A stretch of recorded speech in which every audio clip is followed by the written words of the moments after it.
We'll each pick one player to watch this upcoming season in the Mexican League. Again, it is a short season. I left the criteria for this pretty wide open, Herc. Who did you pick? I picked Sebastian Jurado.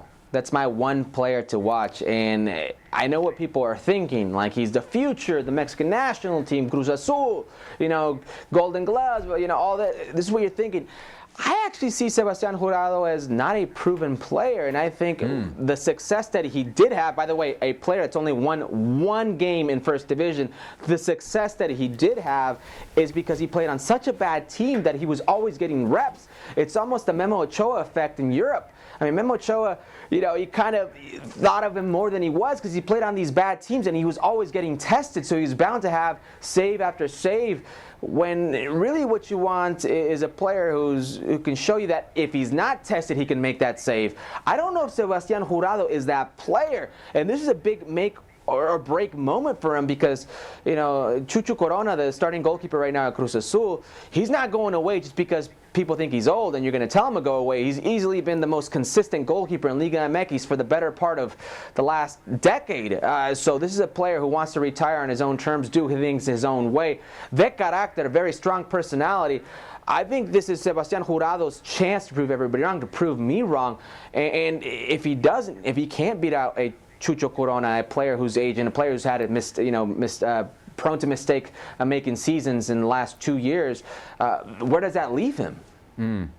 Great choice. I think for me, the obvious one that most people would say would be JJ Macias, right? JJ Macias coming back to Chivas. He's supposed to be the frontline guy. He could be the obvious next Mexican, forget striker, player to leave for Europe. He could also be involved in pretty important games this summer if you consider the Olympics, etc.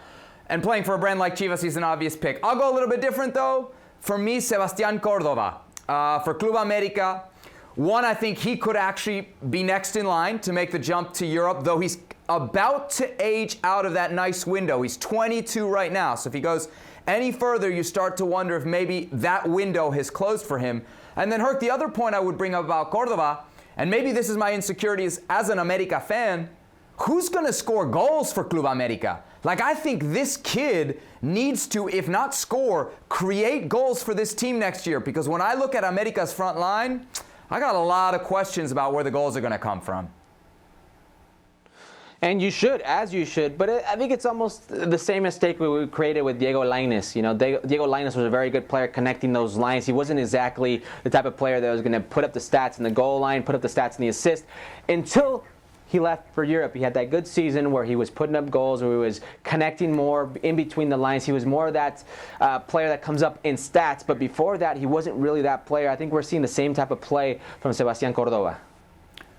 Herculez, the Liga MX Clausura starts this weekend. A look at Jornada number 1, which kicks off on Friday night, shows us the slate for this week's Mexican League fixtures.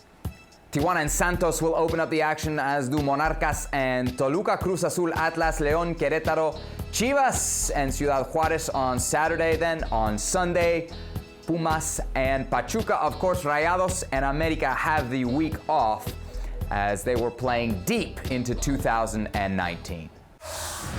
Well, thank you very much for watching ESPN on YouTube. For more sports highlights and analysis, be sure to download the ESPN app. And for live streaming, premium content, and let's not forget as well, ESPN FC 7 days a week. Subscribe to ESPN Plus.